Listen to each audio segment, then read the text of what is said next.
ಕುರಾನ್ನಲ್ಲೇ ಹೇಳಿದೆ, ಒಂದು ವೇಳೆ ನೀವು ನಮಾಜ್ ಮಾಡ್ತಾ ಇದ್ರೆ ಅಲ್ಲೊಂದು ವಿಷ ಸರ್ಪ ಹೋಗ್ತಾ ಇದೆ ಅಂತಂದರೆ ನಮಾಜನ್ನ ಅರ್ಧಕ್ಕೆ ನಿಲ್ಲಿಸಿದ್ರೂ ಪರವಾಗಿಲ್ಲ, ಫಸ್ಟು ಹಾವನ್ನು ಹೊಡೀರಿ, ಆ ವಿಷ ಸರ್ಪವನ್ನು ಹೊಡೀರಿ ಅಂತ ಹೇಳಿದರೆ. ಈ RSS ಮತ್ತು BJP ಅನ್ನೋದು ಕೂಡ ವಿಷ ಸರ್ಪ ಇದ್ದಾಗೆ, ಅದನ್ನು ಕೊಲ್ಲಿಲ್ಲ ಅಂದರೆ ನಿಮಗೆ ಉಳಿಗಾಲ ಇಲ್ಲ ಅಂತ ಮಾತಾಡಿದ್ದಾರೆ. ನಾವು ಇದುವರೆಗೂ ಈ ಮರಿ ಖರ್ಗೆಗೆ ಅಂದರೆ ಪ್ರಿಯಾಂಕಾ ಖರ್ಗೆಗೆ ಮಾತ್ರ RSSನ ಹುಚ್ಚು ಹಿಡಿದಿದೆ ಅಂತ ಅಂದ್ಕೊಂಡಿದ್ದು. ಮಗನಿಗೆ ಹಿಡಿದಿರೋ ಹುಚ್ಚು ಇವತ್ತು ಅಪ್ಪಂಗೂ ಅಂಟ್ಕೊಂಡಿದೆ ಅಂತ ಅನ್ನಿಸ್ತಾ ಇದೆ. RSSನ ಬೈಲಿಲ್ಲ ಅಂದರೆ ಇವರಿಗೆ ತಿಂದಿದ್ದ ಅನ್ನ ಅರ್ಗಲ್ಲ.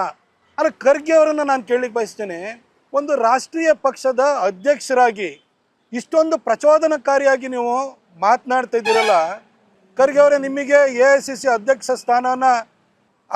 ಸ್ಥಾನದಿಂದ ನಿಮ್ಮನ್ನು ಇಳಿಸುವಂಥ ಕಾಲ ಸನ್ನಿಹಿತವಾಗಿರ್ಬೋದು, ಅದನ್ನು ಉಳಿಸ್ಕೊಳ್ಳೋದಕ್ಕೋಸ್ಕರ ನೀವು ಮಾತಾಡಿದಿರಿ ಅಂತಲೇ ಭಾವಿಸ್ತೀನಿ.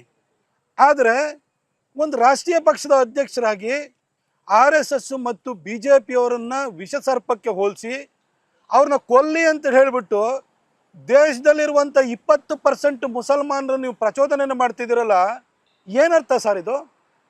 ಮೋದಿಯವರು 2014ರಲ್ಲಿ ಈ ದೇಶದ ಪ್ರಧಾನಿ ಆದ ನಂತರ ಒಂದೇ ಒಂದು ಕಮ್ಯುನಲ್ ರೈಟ್ಸ್ ಆಗಿಲ್ಲ.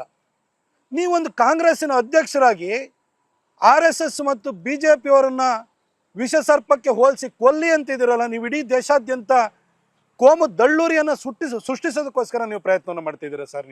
ನೀವು RSS BJP ಅಥವಾ ಹಿಂದೂಗಳನ್ನು ನೀವು ವಿಷ ಸರ್ಪಕ್ಕೆ ಹೋಲಿಸೋದಾದರೆ 1947ರಲ್ಲಿ ಭಾರತಕ್ಕೆ ಸ್ವಾತಂತ್ರ್ಯ ಬಂದಾಗ ಹೈದರಾಬಾದ್ ನಿಜಾಮನ ರಜಾಕರ್ ಆರ್ಮಿ ನಿಮ್ಮೂರಿಗೆ ಬಂದು ನಿಮ್ಮ ಮನೆಗೆ ಬಂದು ನಿಮ್ಮ ತಾಯಿನ ನಿಮ್ಮ ತಂಗಿನ ಸುಟ್ಟಾಕಿದ್ರಲ್ಲ, ಅವ್ರನ್ನು ವಿಷ ಸರ್ಪ ಅಂತ ತಿಳ್ಕೊಂಡು ಸುಟ್ಟಾಕಿದ್ರ ಸರ್? ಹಾಗಾದ್ರೆ ಬ್ಯೂಟಿಫುಲ್ ಪಾಯಿಂಟ್. ಅವತ್ತು ನೀವು ನಿಮ್ಮ ತಂದೆ ಜೊತೆ ಹೊಲಕ್ಕೆ ಹೋಗಿದ್ರಿ, ಇಲ್ಲಾಂದ್ರೆ ನಿಮ್ಮನ್ನು ಸುಟ್ಟಾಕಿರೋರು.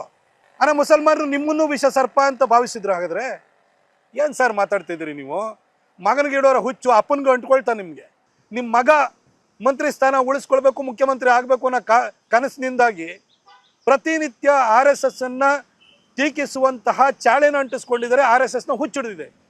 ನೀವಿವತ್ತು AICC ಅಧ್ಯಕ್ಷ ಸ್ಥಾನವನ್ನು ಉಳಿಸ್ಕೊಳ್ಳೋದಕ್ಕೋಸ್ಕರ ಮಗನ ಹುಚ್ಚನ್ನು ನೀವು ಅಂಟಿಸ್ಕೊಂಡಿದ್ದೀರಾ ಸರ್. ನಿಜಕ್ಕೂ ನೀವು ಇಷ್ಟೊಂದು ದೊಡ್ಡ ಸೀನಿಯರ್ ಪಾಲಿಟಿಷಿಯನ್ ಆಗಿ ನಿಮ್ಮ ಬಾಯಿಂದ ಇಂಥ ಮಾತುಗಳು ಬರಬಾರ್ದು. ನಿಮ್ಮ ಸ್ಥಾನಕ್ಕೂ ಅದು ಶೋಭೆ ತರುವುದಿಲ್ಲ. ನೀವು ನಿಮ್ಮ ಬಗ್ಗೆ ನಾಚಿಕೆ ಪಟ್ಕೊಳ್ಬೇಕು. ನೀನು ಬಾಯನ್ನ ನಾಳೆ ಎಕಡ ತುರ್ಕ ನೀ ನಾಲ್ಗೆ ಸೇದೋಗ. Let's move. ಕಪನ್ಕಾ